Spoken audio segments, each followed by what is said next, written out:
The story of how an incredible idiot became the king of copywriting. Once upon a time, there was an idiot. An idiot of almost mythological proportions. There he was, just ambling along through life, wondering when things were going to magically change on their own. One day, our hapless hero decided that coasting wasn't enough. That it wasn't enough to just exist, that it wasn't enough to just survive. New experiences needed to be had. Being a parent and having many other responsibilities in life meant he couldn't just go and climb a mountain, strap himself into a rocket and go into space, or dive deep down into the bottom of the ocean.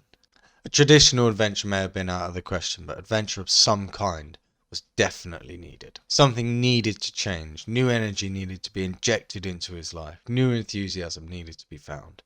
Our hapless hero, our magic Mr. Zero, had never been one to shy away from a challenge. And so it began. Our hero looked around him and assessed his life. He quickly figured out that the adventure needed would have to be something that impacted his day-to-day existence. The change needed to be made right at home. Copywriting. That was it. That's what he would try. He would try his hand at copywriting. The problem was, he'd never done it before. He'd done all the copywriting for his own businesses and was an amateur poet in his spare time, but had never in his life done any copywriting for anyone else. Writing copy for yourself and writing for someone else are worlds apart. I cannot stress that enough. Most people would be able to successfully and creatively write for their own business, their own brand, their own self. However, very few people can do that successfully for somebody else. To do so requires an understanding of psychology that most people just don't possess. So it was decided. Our hero would write copy for somebody else and would actually charge them money for it.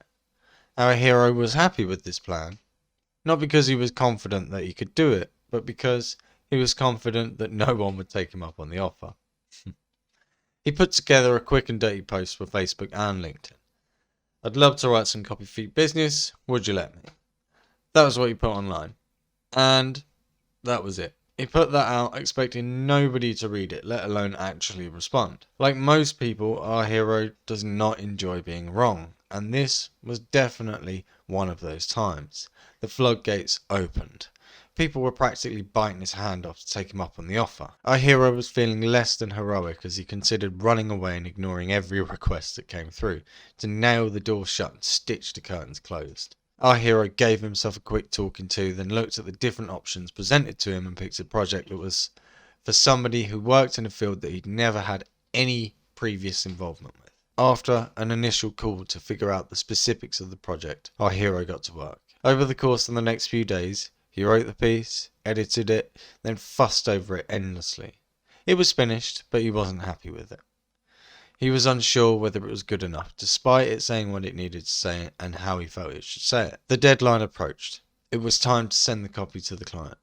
When he sent the email, his hand hovered over the send button for what felt like an eternity. He closed his eyes and hit the send button. 2 days. That's how long he waited for a response. 2 days of agonizing self-doubt. 2 days of visualizing all the negative things the client would say. 2 days of calling himself a fraud, 2 days of outright self-flagellation. And then it came. The email, the one he'd been waiting for, the one he'd been agonizing over. He saw that name in his inbox, and his heart filled with dread. He began feeling dizzy, like the world was being pulled from under his feet. He read the subject line, about that copy. He read it again, about that copy, and again, about that copy, and again. Once he'd worked up the nerve, he opened the email. What would they be telling him?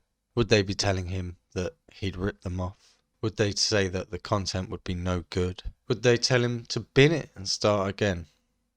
The answer, the truth, the reality was so shocking he nearly fell out of the chair.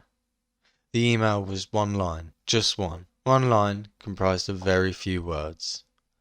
Mate, this is incredible.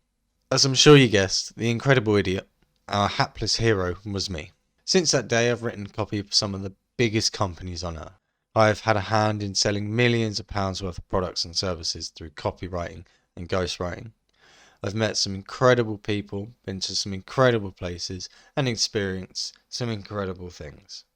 None of that's really thanks to my copywriting skill, but thanks to something much more important and much more relevant than a skill.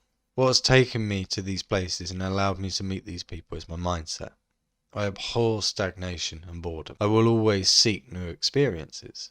This has helped me forge a strong and resilient mindset, one that seeks out challenge and embraces it. In all the things in my life that I've experienced and tried, it's my mindset that unifies them all. It's the mindset that enables me to grow as a person, and it's the mindset that has enabled me to achieve the things in life that I have. Sometimes life surprises us in the most wonderful ways. If you don't allow yourself to experience new things, to push the boundaries of what is safe, to seek out adventure in whatever form it takes for you, then you're preventing yourself from even trying. It's by trying that you discover the strengths and the weaknesses and your passions and your purpose. You don't know what awaits you. You have no idea what's around the corner. I'm not somebody who believes in fate. I believe that we each carve out our own path. The question is, do you want your path to be one of growth and adventure, or of stagnation and boredom? This principle applies to all aspects of life, including business, especially business. In order for your business to grow, your brand to solidify its authority and presence, and your community to thrive, you need to continually push the boundaries of what's feasible for your business. You don't want your business and your customers to be two ships passing in the night.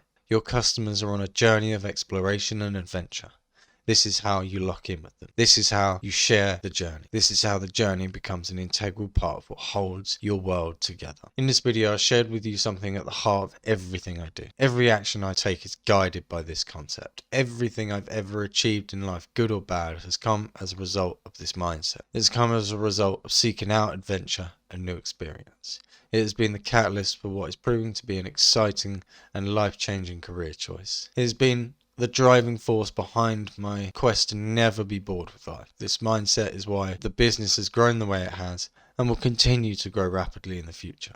This mindset has enabled me to become an authority, somebody who people look up to for answers, somebody who people trust to help them in their time of need. This mindset exists at the very core of my personality, but it's not a naturally occurring phenomenon. It's a choice I make, a decision I make every single day.